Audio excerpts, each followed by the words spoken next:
Hay figuras que simplemente marcan un antes y un después en la historia de un país. Y Danilo Medina es, sin duda, una de ellas. Pero, ¿fue el gran modernizador de la República Dominicana o una figura, bueno, mucho más compleja y envuelta en controversia? Vamos a desglosarlo.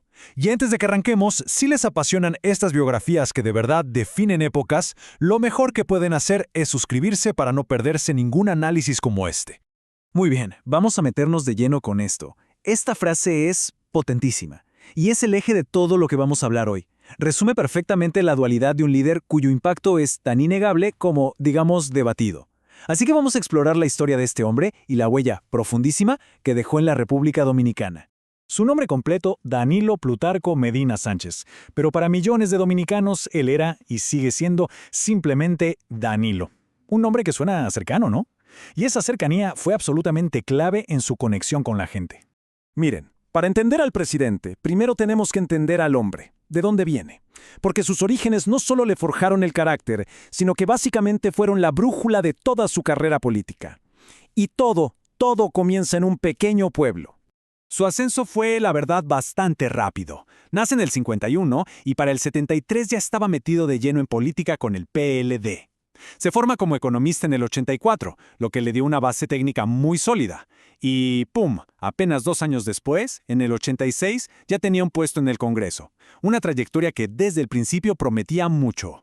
Su liderazgo se construyó sobre 3 pilares fundamentales. Primero, ser el mayor de 8 hermanos en el campo le enseñó lo que es la responsabilidad desde niño. Segundo, su activismo como líder estudiantil ya mostraba que tenía esa vocación. Y tercero, y esto es crucial, fue discípulo directo de Juan Bosch, nada más y nada menos que el fundador del PLD. Esa tutoría lo definió. Con esas bases tan sólidas, Medina empezó un ascenso, yo diría que metódico, constante. No fue una explosión de la noche a la mañana, para nada. Fue más bien como construir un edificio, ladrillo por ladrillo, dentro de la estructura del partido y del gobierno. Analicemos esta progresión. De diputado a líder del Congreso. De ahí a ser la mano derecha del presidente Leonel Fernández. Pero entonces llega el punto de inflexión. Su intento fallido en las elecciones del año 2000. Y ojo, porque esa derrota, lejos de ser el final, fue su gran aprendizaje. Entendió que no bastaba con el apoyo del partido. Era vital, era indispensable crear una conexión personal y directa con los votantes. Tuvieron que pasar 12 años desde aquella derrota. 12 años preparándose para el momento en que, por fin, podría poner en marcha su propia visión para el país. Su presidencia fue, en esencia, la culminación de toda una vida dedicada a la política. Ahora es un lema simple, pero ¡qué poderoso! Capturaba un sentimiento de urgencia, de que el momento había llegado. Su campaña se enfocó en la inclusión social, en reducir la pobreza, justo en las necesidades más sentidas de la gente. Y bueno, este es un buen momento para recordarles que si quieren seguir descubriendo las historias de figuras como esta, una suscripción al canal de verdad nos ayuda a seguir adelante. Y su primer mandato fue un torbellino de acción. Progresando con solidaridad, se convirtió en su programa insignia en lo social. En lo económico, el país mantuvo una estabilidad que muchos envidiaban. Pero quizás su legado más visible, más tangible de esa época fue la revolución en educación, con una construcción de aulas que no se había visto nunca. Y este número lo dice todo.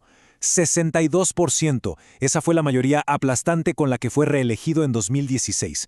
Un mandato popular gigantesco que, de alguna manera, era un cheque en blanco, una validación de sus políticas del primer periodo.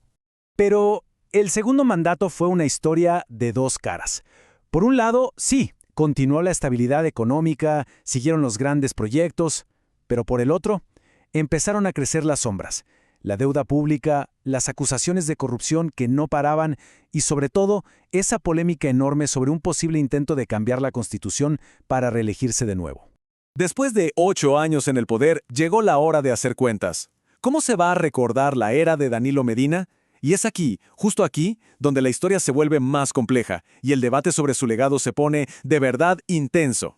Y no podemos dejar de lado un aspecto clave de su imagen, su vida personal. Él siempre proyectó esa imagen de hombre de familia, de perfil bajo, casado con Cándida Montilla, padre de 3 hijas. Esta faceta fue fundamental para cultivar esa conexión de cercanía con la gente, contrastando mucho con la imagen del político tradicional.